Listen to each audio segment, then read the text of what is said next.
Gentleman is recognized. Mr. Speaker, I rise in support of this War Powers resolution because the integrity of this institution is at question.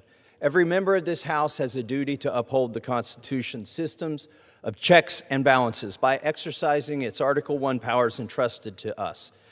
The executive's military exercise to capture the leader of Venezuela represents one of the most blatant usurpations of congressional authority we have seen in modern times.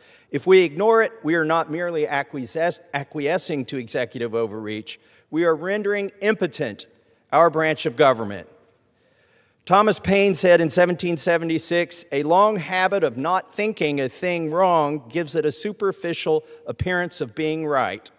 Some of my Republican colleagues may feel obligated to acquiesce because it's our party occupying the White House. It's our party who is the commander-in-chief. But the precedents we tolerate today will inevitably be used against us tomorrow when the reins of power change hands. That's precisely why our loyalty must be to the Constitution and not to any party. If our country wants war, then Congress must vote on it. We are the voice of the people. There's a reason so many of our offices bear a prisoner of war missing in action flag. It's a solemn reminder of the human cost of war and our obligation, not the obligation of a single executive or a private circle of special interests to decide when to go to war. Even the executive branch knows that Congress had the authority, not them. Do you remember the night of the invasion? It was the Attorney General who explained this was just a law enforcement action, that the military was merely assisting.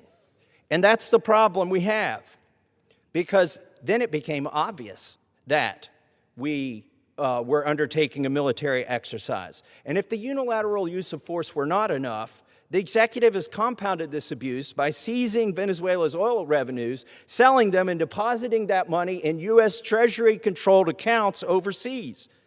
So now the executive presumes the authority to appropriate money.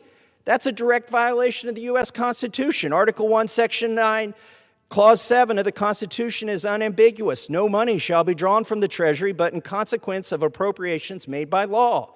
There was no law, there has been no law to appropriate this money that was seized in an act of war.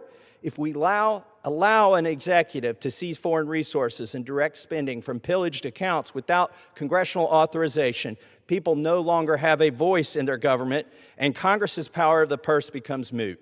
If the executive believes war is justified, then let Congress declare it.